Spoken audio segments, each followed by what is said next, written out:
This is a low back folding fishing boat seat. Now they say not to use blades to open this because there is a seat in here that has kind of leather cushions or vinyl cushion with foam, and so you have to be careful if you're using a blade not to cut that. So you have to lift this thing up and not stick your blade into the box because you might accidentally cut the seat.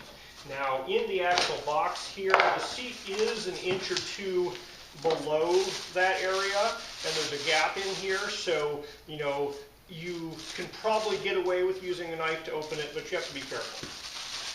Now I was sent this to review for free. If you wanted to purchase it, it would cost you $37. They haven't paid me for the review, and my opinions remain my own. Right, so in the plastic bag, we have the seat here. It comes with, taped to the bottom, a packet of fasteners, and there's 4 holes here. It's a plastic seat bottom, but the holes have metal inserts. And I'm assuming these fasteners here are the bolts of the appropriate size and length to go into those fasteners and fix this seat to kind of a standard post that has a 4-hole configuration. Now there is this snap here, and so you have to unsnap that guy, and then you can fold the seat up here. Now they say low back, but it's a reasonably sized back, I think. And then this guy can be turned around and snapped here to get it out of the way, or you can just let it hang.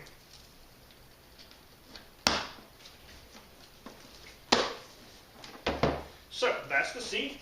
It has foam both sides, vinyl cover here, and it says in the listing aluminum and metal. So like this big piece here that's gray, that's all aluminum. These screws here feel like steel, like zinc coated steel.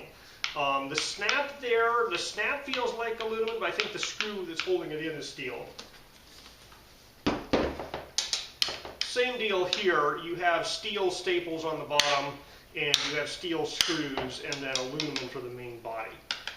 This snap top here, that feels like it's all aluminum. So when this is out exposed to the elements, if you don't have a seat cover on it, primarily you'll have these 4 guys here catching water in those guys. And other than that, like this rivet here, that's the hinge rivet, that appears to be maybe a stainless steel rivet. It's not a big thunk like these steel screws. It just barely magnetically attaches to that. And then all this is aluminum. So it's mostly water resistant-ish. Still, any seats on your boat, you probably recommend to have a cover over it. So the folding action is very nice.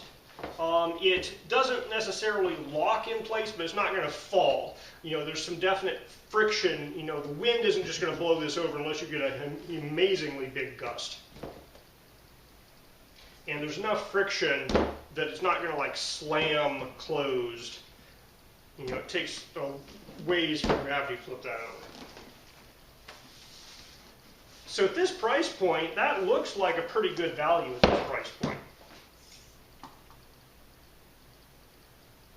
So center to center distance on these guys looks to be 5 inches.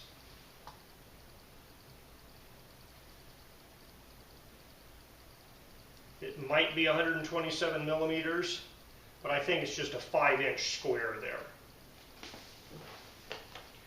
Right, comfort-wise, the foam is surprisingly hard. I think it might be a closed-cell foam to promote, keeping water out of it. There's definite padding there. It's definitely softer than sitting on a fiberglass bench or a wooden kitchen chair, but it's not as much padding as I was expecting from, the visual appearance of it. There's plenty of padding. My back, the spine of my back isn't rubbing or anything. There's padding there, and it's fine. It's very comfortable to sit on, but it's surprisingly firm padding given the visual appearance. So there's plenty of room between me and these 2 metal pieces. Foam is the only thing that's supporting me. Yeah, at this price point, I'm very happy with this seat. Really, the only complaint I have is that these big screws here are not stainless steel. And, you know, if that's a big issue for you, you could take this screw to the hardware store, buy stainless steel replacements, screw them in, and then everything on the top here would basically be stainless or aluminum.